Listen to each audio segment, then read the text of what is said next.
Welcome to the Rhode Island Liberty Report, your source for libertarian commentary on current events in the Ocean State and Southern New England. Coming to you from Rothbard Studios. And we are back. It's been a long break. We've been away for a while, and we're finally relaunching the podcast. So a couple of changes.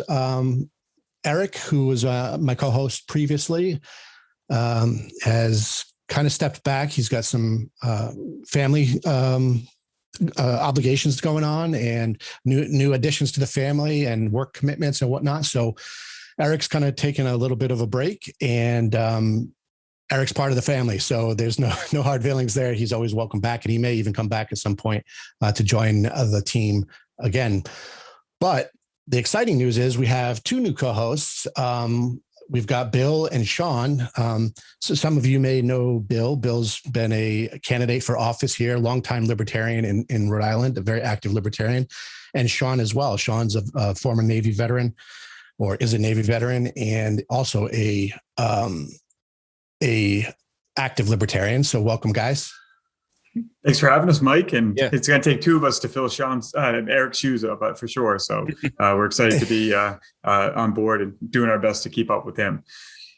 Yeah, absolutely. Yeah, no, it's good stuff. And we're going to have fun. And just like, as always, the previous podcast is a conversation and us talking about different stuff going on in Rhode Island, and having fun conversations and maybe ruffling a few feathers on the in the duopoly and the progressives and whatnot within the state. So it's always a good time.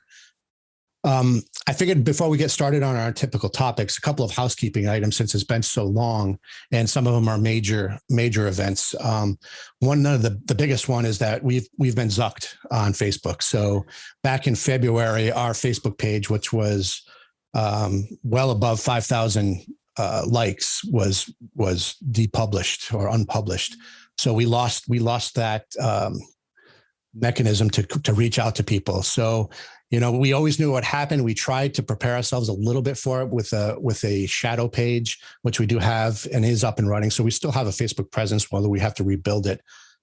But in true libertarian fashion, our solution to the problem was to start our own social community. And we've done that with libertyri.net. And it's very much a social style community. So if you're used to a Facebook type interface, it's very much like that, where you can join in and there's an activity wall. You can post links and memes and, topics for discussion. You can friend people. You can join groups or you can start a group. So all that good stuff. So we really want people to go over there to libertyri.net. It's something that we own, we control. And it's growing. So so we want to push everybody towards that direction. That way we can always stay in contact. And all are welcome for sure. So all political stripes are more than welcome to come and discuss your ideas and, join these sites live on content. So the more people we can get interacting, the better the site's going to be for everyone involved. Yeah, so I want to talk about a quick use case of that, right? So with a lot of the Second Amendment stuff, we found a lot of people kind of gravitating these types of forums, especially with Facebook kind of controlling the narrative on, content that's going around, especially now in recent, national events on the Second Amendment. So there's a lot where it's a small group right now. It's got a lot of unique perspectives on it. So definitely looking forward to connecting with people over. Yeah, that's a good point, Sean, too, because that's something that worries me specifically on the Second Amendment community within Rhode Island. Most of our connection is through Facebook, right? Like there's a handful of groups for Rhode Islanders in there, but if that goes away, there's nothing. It's very difficult for us all to reconnect. And I actually really want, and it's a big issue for me. I've talked about it a lot in past podcast episodes. Gun rights has always been one of my pet issues, if you will. And losing connection it would really hurt us. So there's a huge open invite to the Second Amendment community we want to reach out to go there, start your own groups there, and it's, nobody's going to shut you down. So we'll all stay connected. So that's really important. Yeah. It's hard for all the yellow shirts to get together now, right? You can't go to any open sessions anymore. It's all virtual. It works a lot right. like the regular Facebook and social media, the interaction, the likes, you can share content, links, everything you want. The big difference is, though, Mike, is that there's no algorithm censoring the content. You're getting a stream of what's available from people who are in your community, who you can choose to add to your community, or, who you can choose to block or anything like that. But it's a completely libertarian space, and we're not manipulating what you see. Everything on there are people who are contributing from the state of Rhode Island. Yep, for sure. And it's like I said, it's something we control, and it's going to improve over time. The more people join, obviously the content improves, but the features of the site are going to improve as well. And it's something we're really working hard on. So we really want it to grow. And it's absolutely we'll be free, talking about it. Right. That's it doesn't cost us anything. Completely free. Exactly. So on that note, something else I wanted to talk about was just to stay connected. It's always important, and we'll mention it again at the end of the show here, but if you go to libertyri.com/connect, there's our contact page there. You can shoot us an email through that page. Our social media links are there as well. Join our newsletter, get on the email list. Again, very important, so we all can stay in touch and keep that connection regardless of what happens on social media. So that's very important, and we'll hit that up again at the end. But again, very libertarian, right? So we want to control our own destiny and create our own options for people. And something else that's very, very libertarian is my roads, right? Libertarians love their roads, or I shouldn't say that. We're always getting attacked about who will build the roads, right? And come to find out, the government doesn't do a very good job building roads as it is. And Sean's got a lot of interesting insight in that. If Sean wants to take the first topic today and talk about our beautiful road infrastructure here in Rhode Island. Yeah, absolutely. So everyone listening knows that, as you're driving to work, the roads aren't that good in Rhode Island. And the White House actually just made a statement about that and some of the new legislation that they're trying to pump out for the next Biden administration stimulus, the infamous Infrastructure and Build Jobs Acts, right? So the White House released a ranking of every single state in terms of their infrastructure, and Rhode Island got a C-. It's very interesting that years and years of Democratic leadership in Rhode Island would give us a grade like that, So just a couple of details that I kind of want to read. Hey, it's better than our schools, Sean, for sure. So. Oh boy, yeah. So right from the report, they indicated that there are 148 bridges and over 860 miles of highway in poor condition in Rhode Island. A couple other stats: since 2011, commute times have increased by over 10% on average, and each driver pays $845 a year in costs due to driving on our horrible roads. Right. So, it's a lot of numbers there, but if you actually look at the amount of roadway that we have in Rhode Island, it's quite shocking, right? So I said 860 miles of highway are in poor condition. We only have 1,100 miles of roadway, so 78% of all of our roads are in poor condition. So if this costs us millions and millions of dollars, and we get a lot of payments like that, where's the money going? Right, it's all coming in. I was reading a tweet by Senator Sheldon Whitehouse on it, and he's like, we're making progress on these types of things, but we need this American Jobs Plan to get our roads into shape. And probably about a year ago, he was a part of the committee that passed $1.4 billion to Rhode Island. So, there's a lot of money there. And I kind of went down the rabbit hole when I was looking at this, and these infrastructure and road plans sounded very, very familiar. And we've gotten multiple grants in the past 2 years, specifically for our crumbling bridges. And here we are getting even more money on a lot of the things. And when we look at infrastructure in Rhode Island, it's real funny to think about, because every single politician loves to talk about it. It's an easy thing to point to, right? You can say, oh yeah, the roads are horrible, so we need money for this. We need the Rhode Island DOT to get the appropriate investments. We haven't gotten enough investments, and we need all of these different things to really start to champion those types of improvements. Some of my favorite projects that come to mind that we spent money on is the $3 million pedestrian walking bridge in Providence that blew up to $22 million in cost. That was a Cicilline item, right? And his predecessors inherited that, and now it's doing a lot of good in Rhode Island, right? So it's interesting that a very small project like that could not be managed by the state, and it continued to grow and grow. And a lot of that is because of the monopoly that Rhode Island has on those types of things, on those types of projects. And a lot of the times it's just a money transfer. You look at all the different awards that the Rhode Island DOT puts out, and it's really concerning, the money that goes out, but you don't see it. You don't get see put into practice, right? 78% of our roads were deemed by the Biden administration. Yeah. Well, Sean, I watched Gene Valicenti or listen to Gene Valicenti on Thursday mornings with the DOT director, Peter Alvidi, and he says everything's on a 10-year plan. Like, I thought we were right on, no pun intended, the road to recovery over here. What's taking so long with this stuff? And why is this the work not getting completed? So you know what's even more concerning is that we have the Rhode Island DOT director on the radio every Thursday, that the conditions of the road are so bad that we just got to talk to the guy directly. I don't know of any other state that has their director of transportation talk about the roads. It's because they want to hold accountability, right? Because people are getting fed up with this stuff. Looking at any of our roads, and we're not the only ones looking at this. There have been numerous reports of Rhode Island having the absolute worst. We've rated it in the last out of many states in both our urban roads, rural roads, bridges, things like that.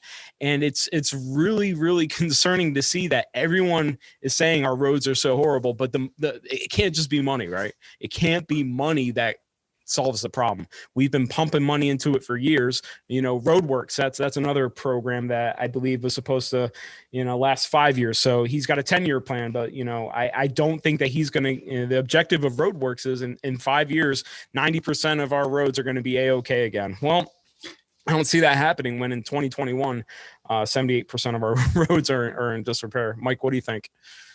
Yeah, no, I agree. And something interesting too. I wonder where these contracts for road construction are going, right? It's always the same companies that get the contracts, which is I also find interesting, right? It's never, I guess Rhode Island being such a small state, there's probably only so many construction companies that are large enough to actually do the construction.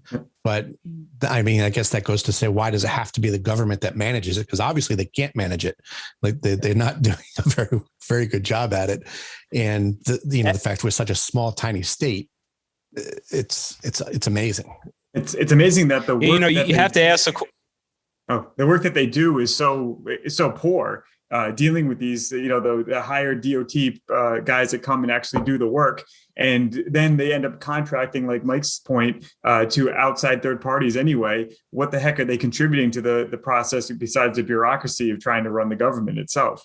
And Sean, but you mentioned the grants earlier. And last time I checked, there's these great truck tolls that are on the highway. Yeah, are we not spending enough money per mile of road to get a return on our investment? It's funny that you say that, because every time that I hear about it, they say, oh no, we don't have to worry about the truckers going around us. We're making plenty of money on all these things. But actually that stuff is still in court. It's under federal appeal to try to overturn some of these things. It's been deemed in a couple communities as being very unconstitutional what they're trying to do there. But what I do want to point out is the DOT releases a quarterly report on how they're doing, right? And when I did a little bit of analysis on it, and based on the last quarter and the previous quarters before that, we're actually making negative progress. So we're throwing more money. We're getting all these funds from Roadworks, and it's actually costing us more money, and we're doing more harm than good. When I was looking at the projects that are planned and awarded, they measure progress in terms of the different aspects of it by square footage. We're making this much square footage in improvements, and when you follow the trend of it, we're actually we're making progress in certain areas, but overall, holistically to Rhode Island, we can't keep up with the crumbling infrastructure. So, we're actually And the stat that I pulled up by that is, we're doing great things. Apparently, we've got the Rhode Island DOT director saying we're doing all these projects. Hey, drive past here. You can see that, I'm listening to your phone calls and doing this stuff. But our infrastructure crumbling is outpacing any growth that we're doing. And we have all the funds. We got Roadworks was the big package, right? And all of a sudden, it's if we can't keep that level of sustainment up, what are we paying for? And to date, I want to say, let's look at the budgets, right? So they're close to 700 million every year, and I can't go outside and see any of that progress. So, Mike, what's the libertarian solution to more roads? Well, that's something I was going to say, right? Like, so we talk about the tolls, right? Like, actually, tolling is actually a very libertarian solution to funding roadways, right? Like, because you're paying at the point of use, right? So you're actually paying to use the roads. But where do those tolls go to? Where does the funds raised by those tolls actually go to, Mike? That's the problem here in Rhode Island. Well, we started off with other funding mechanisms, right? We started off with gas tax, and then you got your licensing and registration fees. I think at one point, didn't lottery have something to do with road financing? I'm not positive on that one, but there were all these different mechanisms to fund road infrastructure, but all that money just goes into the slush fund, right? And it just gets spent. So then when it comes time to fix the things, they're like, oh no, we have no money. We need more money. I think back to a kind of a joke used to be in the military with the Air Force was, the general would get a budget to build an air base, right? And he'd go in and he'd build all the housing and the barracks and all the, the facilities because Air Force always had the best stuff, right? It was always nice. And then he'd build the airstrip last because he'd run out of money and say, oh, by the way, I ran out of money. I need money to build the airfield because we're an Air Force base. We have to have an airfield. So they're going to give us the money, right? Like, so it's one of those things. But then, in our case, they just tack on tolls, right? So now we're going to have tolls for trucks initially, which we all know is the flip of a switch. Once it goes through the courts and the courts say you can't just toll trucks, they say, okay, well, we're just going to flip the switch and toll everybody. So now you're paying gas tax, registration fees, and blah, blah, blah. So as far as libertarian, there's always and I think maybe Sean has some research on this, on privatizing the roads, right? You can always privatize them and use, different funding mechanisms for that. People say, how can you have a private road? Well, there's private roads all over the place. Have you ever driven to a housing development that's got, a gated community? They've got private roads. Like Disneyland has hundreds of private roads. There's actual private roads in the United States. I believe there's a private, I think it's in Virginia. It's been a while since I looked it up, but they have a private expressway where you can, pay extra to go onto this expressway and go through there. If you ever go Mount to Hope Bridge was a private bridge. If you go to the Santander headquarters off of Wampanoag Trails in Rhode Island, in East Providence, there's a private road that connects it behind where the Moe's is, heading over to Route 6. That's in the paper all the time too. So there's definitely local private roads that somehow get maintained. Yeah. I was just mentioning Mount Hope Bridge was a private bridge when it was built. So there's another example. Like, it can be done. It's just we don't want to do it because if you can control the roads, then you can control all the money that goes into it and whatnot. So I don't know if Sean wants to add anything. Yeah. Well, let me ask a question on that. Do those private organizations have their own Department of Transportation? Right. It's really hard to think about it because you have people, you have teams planning projects and doing all of those things, and they're still not being able to sustain and execute that type of stuff.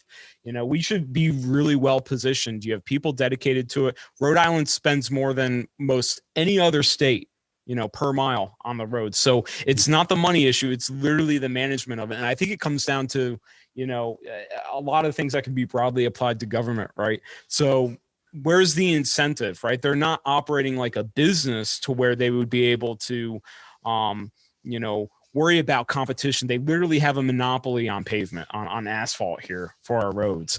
And without those influences, without those conditions being set, the state really doesn't have the incentive to be able to provide that value. They know that they have a task and they have to do this thing, and they're not going to be held accountable for poor performance. And I think that it might be difficult to imagine that type of scenario where you have private roads, because that's purely a government function, right? To worry about roads.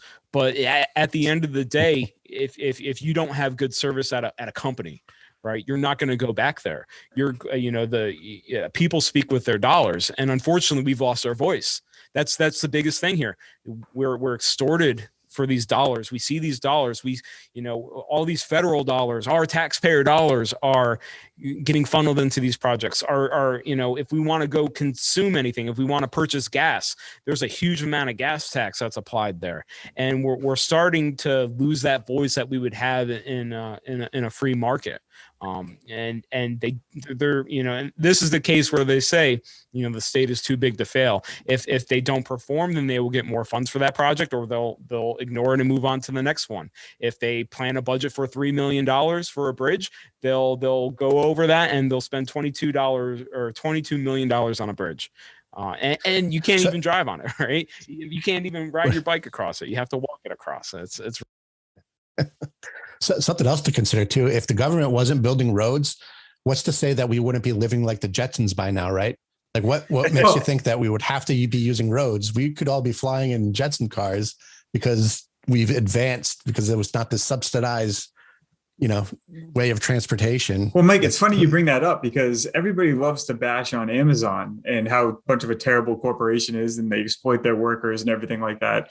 But you see the commercials they're putting out about their commitment to become carbon neutral by 2025. These are the things that the progressives are trying to get the government to force people to do, where a company here, either business-wise, strategically, or from a PR perspective, they're going ahead and voluntarily making these changes. They're investing in electric vehicle technology that will then become available to everybody in the free market. That's going to solve the problem in a free market way with no coercion, whereas you have the government forcing people, like the bill they just passed in Rhode Island, to meet certain mandates by certain dates. You end up having bad situations result from that.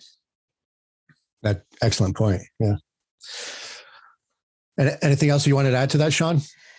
I don't know what else more there is to say about that. Yeah, I think it's really important to reflect that, this is just one example of a lot of the abuse that we see here. And it really is abuse.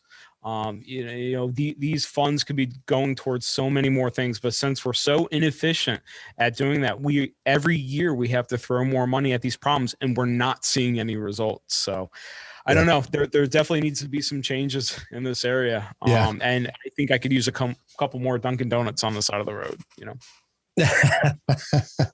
So something I forgot to add too. Well, our topics now we're going to try to do is coincide with articles that we've written. And those will be published on libertyri.com. So Sean's got an in-depth article that he's working on that'll be published here shortly on the website. So that's going to be something that we're going to try to stick to from now on to increase content. And I had hinted earlier on how the roads could have distorted the market and innovation and whatnot. And Bill's got a good topic here about how government intervention distorts the market and screws things up. What do you got for us, Bill? Oh, certainly. This is something that's a little bit topical right now with the ongoing. We're celebrating getting past 12 months of being locked down during this pandemic. And currently, Rhode Island has just over about 7% unemployment rate. So despite driving around and seeing help wanted signs in all the business windows you can imagine when you're going up and down the street, or when you're going to the big box store, the grocery store, and you're waiting to check out, and there's like two people working in to ring you out, and you're standing in line forever with the communicable disease supposedly floating in the air. So, it's impossible to get people even to count the number of people coming in and out of these stores to sit there because there's no incentive to work. A few weeks ago, I had a friend of mine, a business owner, posted on Facebook, and he described how he has open positions that he's been trying to interview for. And while he can get plenty of people to give him a call and show interest in the job itself, when he actually schedules the appointment for them to come to the shop to be interviewed, they don't show. And in the first few months of 2021, he's recorded over 100 scheduled appointments for employees that have just blown off their interviews. Now, think about a small business owner who's trying his hardest to keep the business afloat during a tough time, obviously short staffed. That's why he's looking for additional people to come in. And now he's got to take the time to schedule and deal with people who don't show up for interviews. So that's just hurting him even more during this pandemic. I work in business to business sales, and I went to go meet with a restaurant owner in North Providence. And she mentioned how she couldn't get a woman to commit to come into the restaurant. And she was like, come in on Thursday. And she's like, oh, I got my kid on Thursday. I want to come in on Wednesday. And oh, no, but I can't make it that day. And she goes, listen, just come in any day you want. I'll sit down with you. It had been a week later and she still hadn't shown up when I was talking to her about it. I don't know if anybody's trying to do work in their backyard, getting a contractor to show up. Geez, I mean, it's weeks for them to come out to give you an appraisal, let alone to when you get on their schedule to actually get the work done. So, there's a lot of people calling, complaining on Facebook or calling the radio and complaining to say, oh, well, it's more, people are making more money on unemployment than they actually are going to work. So I decided to pull some numbers and pull out my graphing calculator and do some math to figure out what exactly those numbers look like. Because it's something that people say, but sometimes it's something that people may not take seriously. So back when they were giving an extra $600 a month, back in the beginning of the government shutdown, they were getting that additional stimulus benefit on top of what they are legally allowed to get in Rhode Island, which is about 3.5% of somebody's quarterly earnings. Now, in order to get the maximum amount of unemployment through the state of Rhode Island, you need to be making somewhere in the neighborhood of, $67,000 a year, like just over $32 an hour, in order that your quarterly wages equals the maximum benefit of $600 that you can get from unemployment. Automatically, everybody was getting the maximum. So right there, instead of having about 50% of your actual income, which is unemployment, just to get you by so you have incentive to go find another job, you're immediately, in some cases, getting 100%, 150% of what your actual salary is. And, like Mike said, we're going to share some of these articles online, and I kind of did the math out for you so you don't have to listen to me figure all this out. But it's amazing that even when the benefit get reduced to $300 a week, you do the math out, and then you go ahead and you take the tax credit that these people are going to get for not having to pay their federal income taxes on the wages they received via unemployment. And it comes out to $15 an hour. And the numbers are just so amazing. And you think about our state government right now meeting in the General Assembly, and they're discussing and probably going to pass laws at a time when people can't petition their state representatives to go up and testify at these hearings and make their things, not that the business owners could show up anyway. But the fact of the matter is, and it's whether it's planned or it just works out this way, these benefits have been extended until September 4th. And I just want to get your guys' reaction to see, what do you think is going to happen to the workforce in the state of Rhode Island? What is this going to prevent people from actually hiring people? Are we kicking the bottom few rungs off the employment ladder? Are we creating an entire population of 40,000 people in Rhode Island that are getting paid and turning into a professional protesting class? I mean, what do you guys think about this? Yeah, it's really interesting that you say that. As I'm scrolling through Facebook, sometimes you get very, very targeted articles, but something that I saw on that is that people and businesses are hurting to find qualified candidates now, and it's because of that. So it's the opportunity cost, right? Where you want to reopen, you want to put all this stuff out there. We're stalling a lot of the associated growth that we would expect to happen, especially as these regulations and restrictions are loosened. We find that people want to flourish, people want to get back into it. But we're really just stalling growth. If people can't hire people to go provide more services, we're just going to kind of stall out here. And that's what we're going to see. We already know that the economy is going to be hurting for a long time. And if we can't get people back to work, I mean, why would people? That's the thing. If they could do something for less effort and still get paid, they're going to do it in a lot of cases. And it seems like a lot of the checks for those types of things have kind of gone down. I mean, it's being abused left and right. We could talk about real quick about some of the fraud that's been going on with some of those unemployment claims and things like that. And I don't have the stat on me, but I think it's been millions of dollars in fraud on top of the actual benefits that are going out to everybody. So people are exploiting the situation, and it's being given to them. right? And if it keeps getting extended, the very premise of that, of them extending these benefits out, just kind of shows that we want to stay in this situation. A lot of people are okay with the status quo now. It's okay to be in this type of position where you're not working, or it's okay to be in this position to not go and provide for these things because you have something like the nanny state that's going to be able to provide that to you, right? Yeah, and another aspect of it too is what is I mentioned it earlier, the distortion it does in the marketplace, right? So how can a business compete with the government giving out money, like literally giving money away, where they have to, in order for them to pay their employees, they have to generate, a profit and in order to pay their employees, or hire fewer employees, right, Mike? Right. And you can't compete with that. So like that right there is a problem. And I've seen, it was an article, I think this past week, and I forget where the article was, but it was talking about restaurants giving signing bonuses now to try to entice people to come in. Again, now that's a distortion in the market, right? Like normally you wouldn't have to do that to get people off of unemployment to come work for you.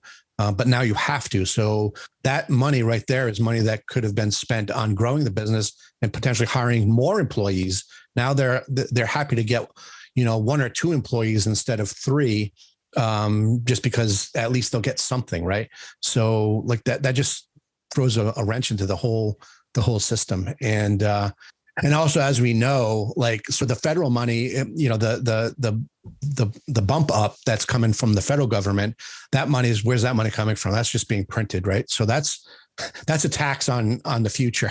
Like you're going to pay for that at some point in higher costs, inflation, right? So, and then the money that's coming from the state out of the unemployment account, if you will, like that, how much is going to be there? And then when does that, I mean, I've not done any research on that. Well, it's funny you bring that up.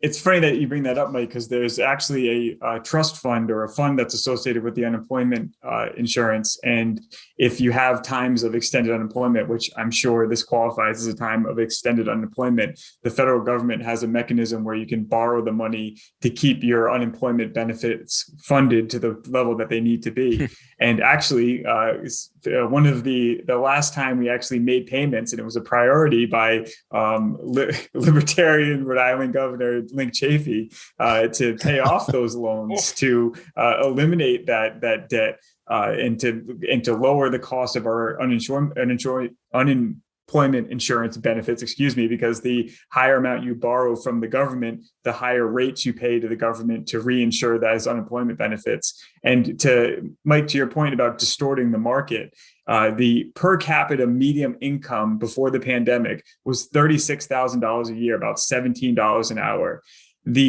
When you work out to get what the actual benefits you get from unemployment plus the stimulus benefit plus the income tax break plus the additional stimulus payments that they're going out. But it basically works out to, like I said, $15 an hour. So half of the employed people in Rhode Island, it's maybe not that high, maybe it's 40%, 45%, are going to make more money or the same money on unemployment than they would if they actually went to work. So why are they going to go back to work? How are you going to get them to re-enter the work market until there's this perfect storm where the benefits are set to expire in September? They've extended the length that you can get benefits to 75 weeks or 78 weeks or whatever the heck it is to bring you to that September 4th deadline. And everybody's going to run out. And what do you think they're going to do? They're going to extend the benefits because it's still an issue. People are still wearing masks.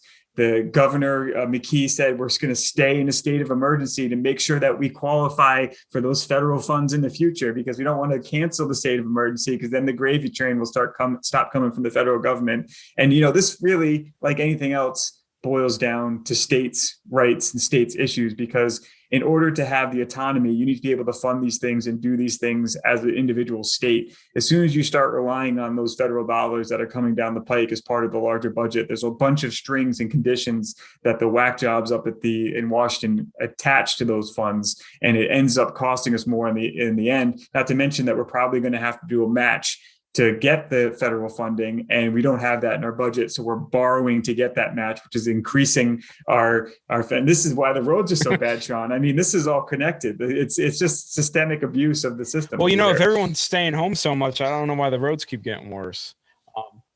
But what's interesting? Lack of use. You got to maintain. Right. You got to keep it. It's like a well-oiled machine. Yeah, we don't want too much economic growth in Rhode Island. The interesting thing that I just thought of is, let's think pre-COVID, where people were complaining about, the fight for 15 and jobs being replaced by kiosks in certain industries and things like that. But, businesses are kind of forced to do that if they can't get the staffing. Right. So it's kind of like a self-fulfilling prophecy here when, you've got these types of solutions and they've kind of exploded in COVID. I went to a store the other day that was traditionally, cashier based, and and now it's been replaced with like 6, 7, 8 completely self-checkouts. And I think we're going to see those trends. And when the workforce is ready, when all these restrictions are lifted and people are going to try to go back to work, they're going to find that those jobs aren't there anymore. And because the, business owners and the market has had to innovate to cope and overcome some of these restrictions. So, it wasn't out of the necessity of, we're paying people too much. It was because they couldn't get people to do those tasks anymore.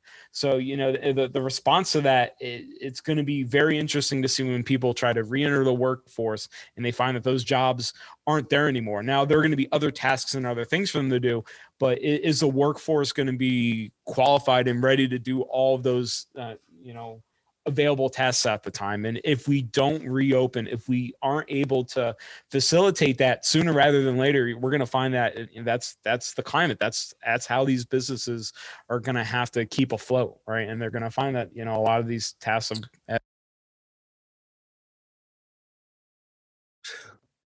Yeah. So just on that, a little bit off topic, but similar point, is the idea that the whole work from home thing, right? So how that is going to screw up the marketplace. So we've had these restrictions and mandated to work from home. A lot of companies have sent their employees home, they're working from home. Whereas before they did that, they didn't do it. There wasn't as much of a focus on it because it was a learning curve, right? You had to get the technology up in place and the Zoom thing and, Microsoft Teams or whatever your company is using. So there was less of a push to do that because there was no need, but now there is a need, and the workforce has learned and been trained to work from home. So what happens now to the commercial real estate market because of that, right? That's going to go into the toilet. And then all the supporting industries that supported the commercial real estate market, from, cleaning companies that would come in and clean the office space at the end of the day, and all these other things, which again, those people now are on unemployment, and are they going to be able to find a job because the market's not going to rebound. Companies are saving so much money having their employees work from home that they might as well keep doing it because they're trained to do it. So that learning curve has already been taken care of. So, and any company that's been sitting on the fence deciding whether or not they want to invest in the capital expenditure of technology and automation, this is the catalyst that is pushing them over the edge. Not to mention, you're getting all of the federal funding, the PPP loans going to all these businesses. And again, the small ones who can't, who aren't qualified for as much money, so they're not going to be able to use it. They're just using it to pay, actually make the payroll and keep the lights on. The small amounts, those businesses are just a finger in the dike of the entire problem and economic collapse we're in right now. It's the larger companies that are getting the large influxes of money that they can use. I mean, even if it's sent to payroll, that frees up money on their balance sheet that they can shift over to capital expenditures, and they're able to make these improvements in automation. And it's, like I said, I don't know what's going to happen. I don't think the people who are proponents for the $15 an hour minimum wage are going to like the results. They're going to end up entering the workforce when the stimmy money finally runs out, and they're going to find fewer jobs because people are paying the people who are left working more money, and there are fewer jobs to go around because the individuals are getting paid more, and the companies are going to rely more on automation. So it's really, it's going to be a tough pill to swallow at some point. And, the oversight committee at the General Assembly really should be focused on looking at unemployment fraud and what's people who are taking advantage of the system and gaming the system, because, what else are they doing? They're already their thoughts to get us to a $15 minimum wage is the chips are set in motion. Let's now make sure we're not hemorrhaging too much money and letting the tax dollars flow, as it were. Yeah. Cool. So that wraps that up, Bill. Awesome. Yep. So since we're on the topic of big libertarian issues that we always hear about, another big one, legalization, right? So particularly cannabis legalization is always a big one that gets thrown back at libertarian, thrown in their faces. Interestingly enough, here in Rhode Island, there's kind of a push. Well, so we already have, medical cannabis is legalized or allowed. And then we've decriminalized essentially personal use cannabis. So if you get caught with less than an ounce of weed, it's a civil fine. So essentially a parking ticket. There's no criminal, penalty attached to that. It's just a civil fine. So as with every year, they introduced legislation this year in the General Assembly for legalization legislation, which in years past, I've always read through it, and it's always been a disaster, right? From a libertarian perspective. Again, we're going to look at this from a libertarian perspective. The libertarian perspective on legalization is basically the total decriminalization and descheduling of, and we'll just stick with cannabis for this, and treat it as, what Larry Sharp says, treat it as an onion plant. I like, because we're here in Rhode Island, I like to say a tomato plant, but it's no different. It's just, treat it as a plant that you grow in your yard, right? That's not what they do in Rhode Island, right? And as we've seen, right, they're going to screw it up somehow. So the latest legislation, which is Senate Bill 0568, which was recently introduced back in March, and it has already gone through hearing, testimony, public hearing, and it's been held for further study. So we don't know if this is even going to come back again, but I think it was a worthy exercise to go through the legislation and see what they're trying to do this go around. So the bill itself breaks down into a couple of section categories. The first section is basically on the Cannabis Commission, that the bureaucratic body that is going to oversee the implementation and the enforcement of this new law. So it creates this whole new commission with people who are appointed by the governor.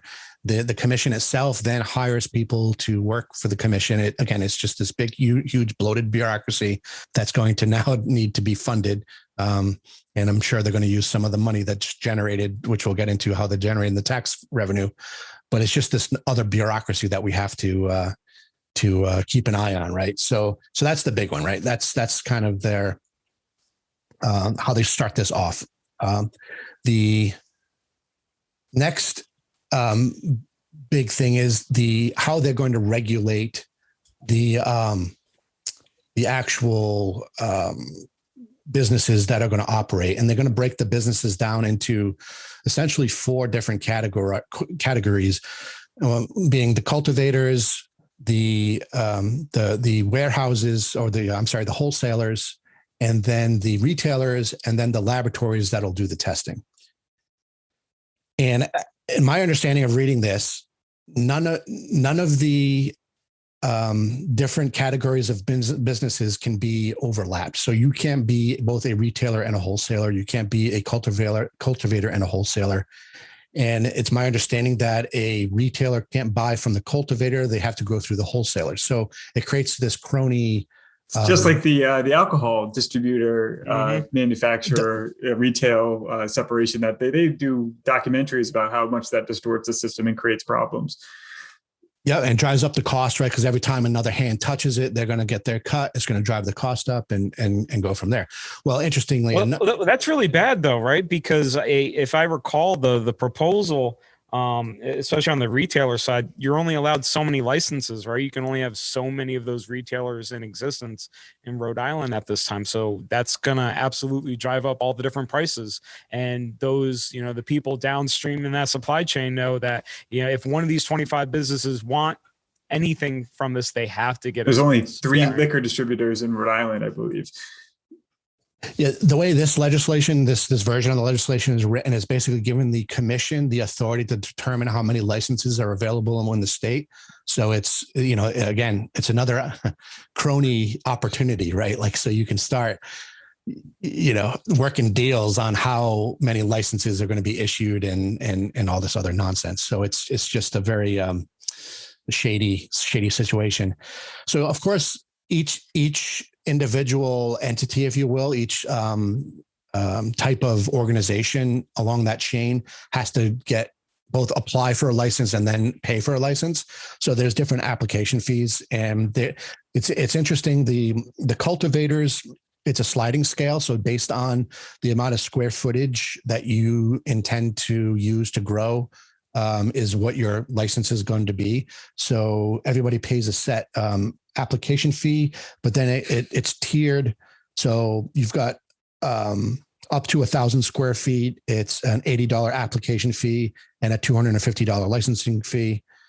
And that's due annually, right? So the licensing fee is an annual thing, all the way up to 90 to 100,000 square feet.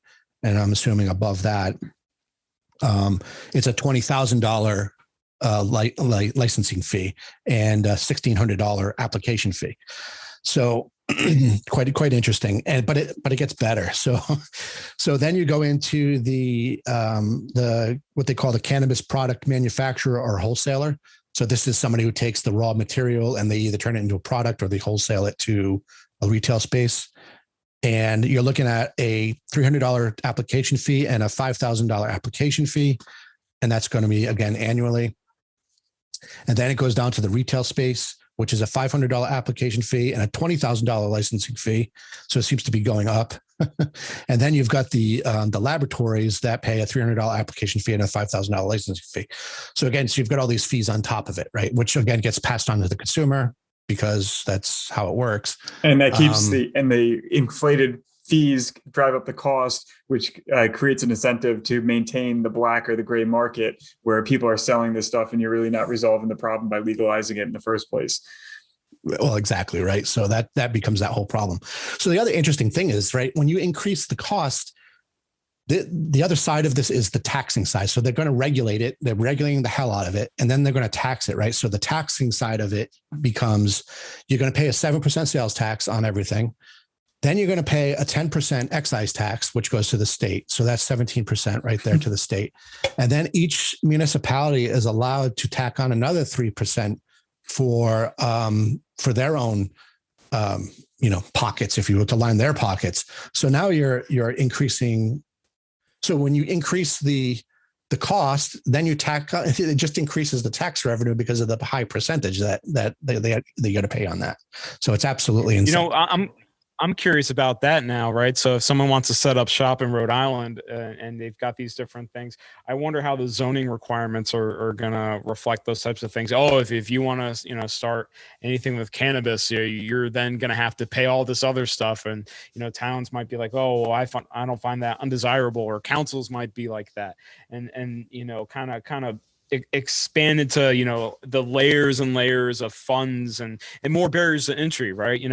Mike, when you were talking about the license fees, it sounded like if you wanted to start really small scale, it didn't seem to cost that much. But if you wanted to actually grow in Rhode Island, already we're failing to launch, right? Because if I want to start small, then I want to get bigger, the $20,000 license fee might be out of reach. So it might stifle me for years and years to kind of be kept inside of this box for cultivation. And then I'm never able to get to the next level with my business. And what does that do for Rhode Island, right? The only reason why they're pushing forward with this legalization stuff is because they're starving for funds, especially after COVID right now. So that's why they're really pushing it. But if we don't enable these businesses that want to come here and start these up to be able to do that, it's they're shooting themselves in the foot if they're trying to generate revenue off this, but they're stopping people from making money. To a couple, add on to a couple of things you just mentioned there, that so municipalities will have the option to hold a ballot initiative to within their towns whether or not they want to allow cannabis facilities or retailers within their towns. So the town could vote no, and then nobody's allowed to start a business there, which is kind of messed up, right? Like, so you're not even allowed to open up shop to begin with. So they are giving that option to municipalities. Well, this just opens the door for so much cronyism, doesn't it? Like, all these regulations and laws that get put on the books, and what you're going to end up having is a bunch of people who know the right people, know which gears to turn, knows what palms to grease, to get the actual licenses themselves and actually benefit and profit from these inflated costs, because these fees are all going to someone. There's somebody who's making money on this thing. Hey, if my 13-year-old buddy from high school could make a business out of selling pot, I'm sure the government can figure it out. And I mean, they're utilizing the same exact plan. If you think about it, everyone's that's involved in the lower end production, distribution, retail, they're all kicking tribute up to the mafia don up there to take their cut and to make sure that they're getting fat and happy from getting this these new revenue in to plug all the holes for their misspending on every other aspect. What I find interesting too. Yeah, and what's stopped? Oh, go ahead, Mike. No, go ahead. No, I was going to say, with all these taxes and all these things that seem to contribute to the cost, what stops anyone from going to any of our neighboring states? You know what I mean? They're doing it now. Yeah. Nothing's stopping anyone from going to Massachusetts and getting this stuff legally either. Yeah. I don't know. Rhode Island missed the opportunity for this. And in order to reap the most benefit, they got to get rid of some of these regulations. Yeah. They got to invite people to come start these types of businesses, whatever piece of the pie they want to do relative to cannabis. They've got to get out of the way. Didn't James Diosa, didn't he get arrested in part of his indictment? The mayor of Fall River, who was getting kickbacks for directing where these marijuana licensing is going to go, and the FBI raided his office, and he's standing trial. So allegedly, I guess. But I mean, come on, this is just opening the. That's not going to happen in Rhode Island. No. Definitely not happen in Rhode Island whatsoever. Give me a break. Another interesting aspect of it, which doesn't make sense to me on this, in as far as the regulation goes, is if you're a retailer, you're not allowed to get a license to be a cultivator. So no entity is allowed to have multiple licenses. So if you want to cut your costs by both growing it and selling it at retail, you cannot do that. So they're building in a unnecessarily complex structure to raise the cost. They're doing it on purpose, it seems, with the exception of I believe medical marijuana facilities or medical cannabis facilities are allowed to sell up, according to this legislation, will be allowed to sell up to 50% of their product to regular customers, personal use customers, non-medical customers. And they are also allowed. It's going to get abused. Say again? No, I have a feeling that's going to get abused. If you're letting only certain people sell to certain people there, right? I know it's something that me and my family would like to do. We like to go to the different farms and farm stands here in Rhode Island. And I would love to be able to take someone's product right from their own fields. We do it with everything else, Mm-hmm. You made the reference to onions, right? We could go grab our apples the same way. It's just, I feel like we're really losing out on an opportunity. And the way that Rhode Island kicks this off is going to set the tone for the business climate for this industry, and other industries are watching too. Right. So, what we're doing in one area, it could hurt. Or if, we find that something's really effective in terms of, we have this extra tax for marijuana. What stops the state from saying, we're getting that? We could just put that on these other products like that come from the farms. We could do it to apples. We could do it to all these different products because they found another revenue source, right? So, I could just put a 5-10% tax on it. You're not going to miss that money that much. Maybe we'll fill up a pothole. It'll all go into the general fund too, right, Sean? So, that's the thing.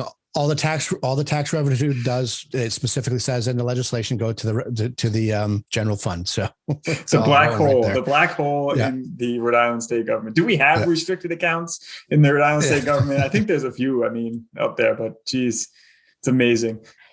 Not anymore. Not with all these emergency access permissions to do spending and incur debt that, they set the tone for that in COVID, right? At the very beginning, they got permission to, spend as much as they want. And really, they don't really check up on that. So imagine another revenue source coming in. No one's going to be watching any of that. It's they're setting ourselves up for a lot of criticism. Sounds like we're getting both, I was going to say, it sounds like we're getting all of the negative aspects of it and none of the benefits of it because we're too busy shooting ourselves in the foot before we can even get started.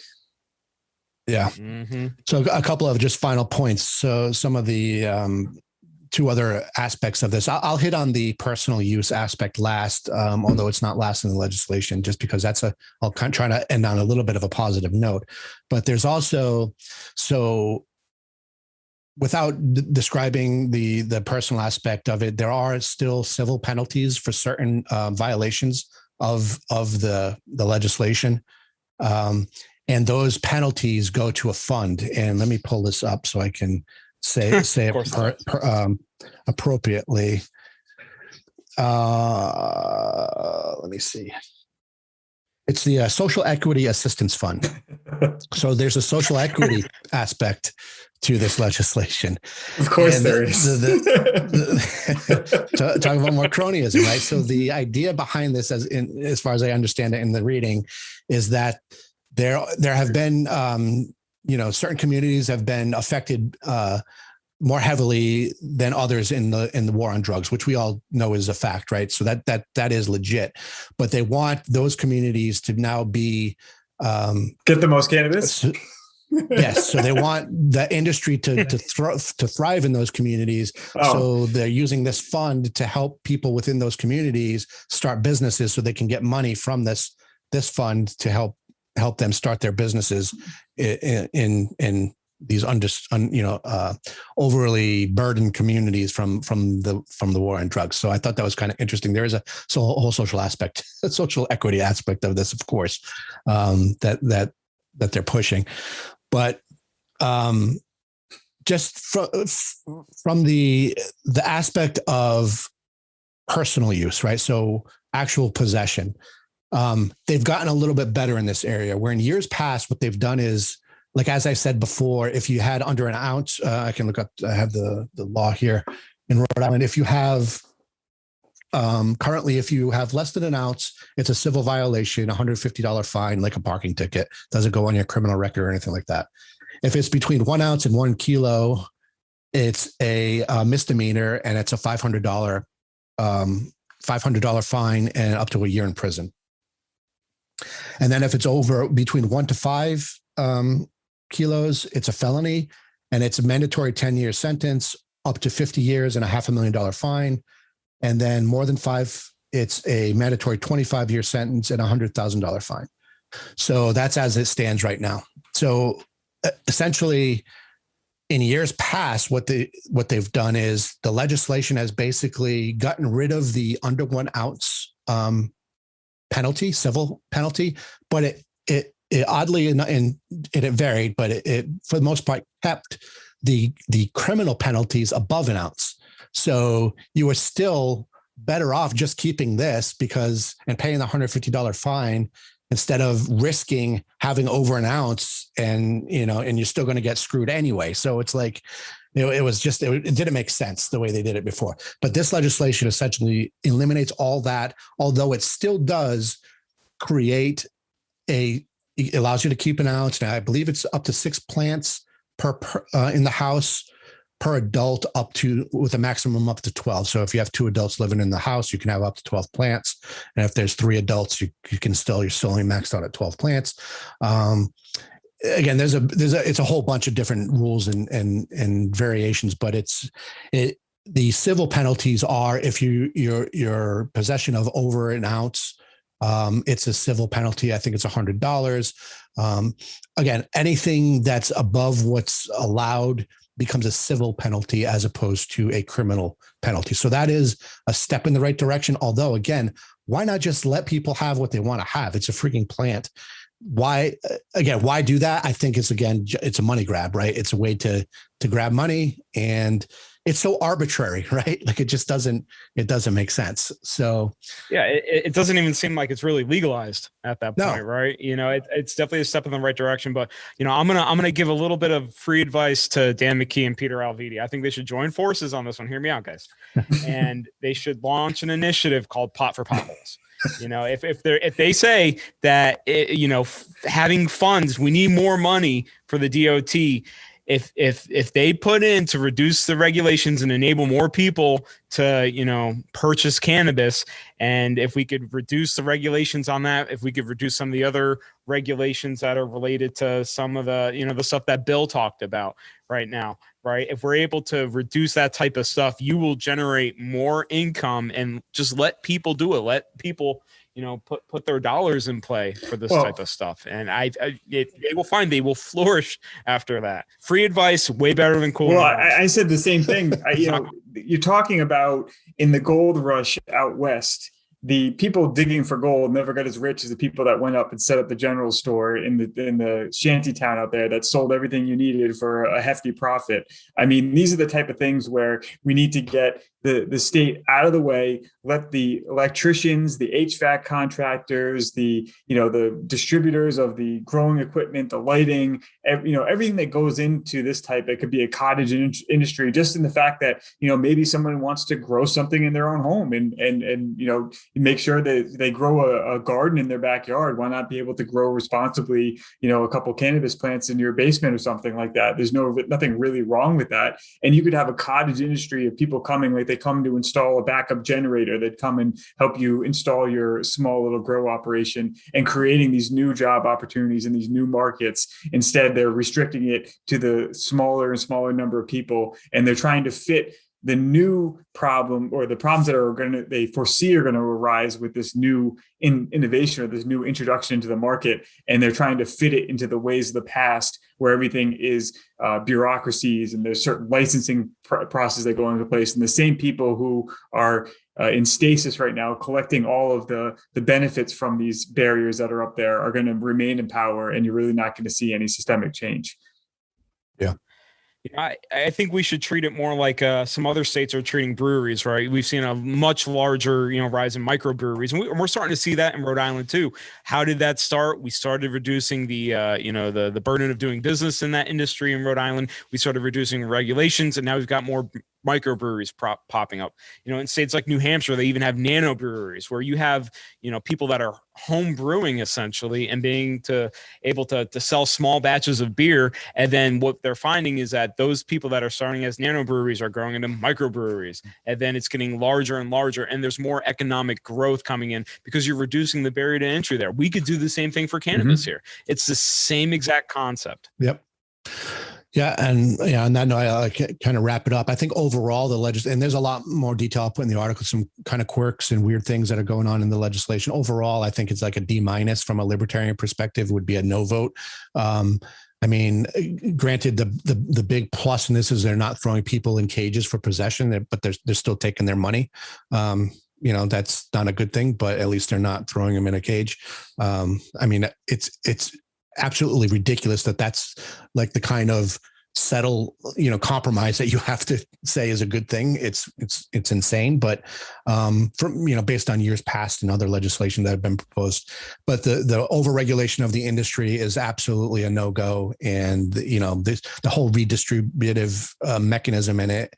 One other thing is expungement. I want to hit on that. So if you've been convicted of a possession with intent to distribute of under an ounce, I think it was a 1 ounce, you get expunged. But above that, you're still got a criminal record, as far as I could tell, in reading what it was describing. So that again is a no-go. Like why not let everybody like if everything for a second there, Mike, I thought you were actually going to say they were doing something really good in this. Yeah. Right. Is being able to expunge it, period. Especially for something like cannabis, right? If we're about to legalize it, what's the difference if the guy had an ounce or over an ounce? Yeah. Absolutely ridiculous. Especially since now over an ounce is just a traffic ticket, right? Essentially a civil infraction. So like it absolutely makes no sense.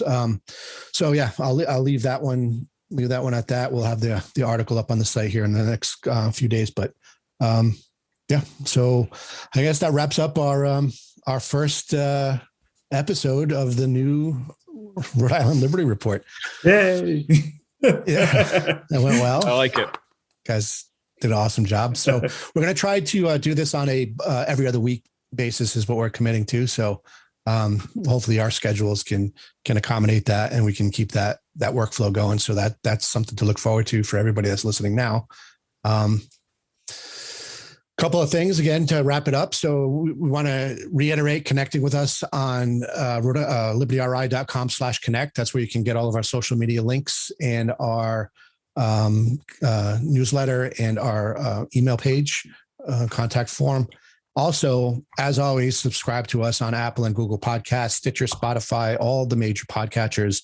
And please don't forget to rate us and leave a review on those, because that really helps boost us and get people to find our podcast and tune in and listen. So I guess until next time, thank you to Bill and Sean. Great work with you guys. Yeah, thank you. Thank you. We will be talking to you soon.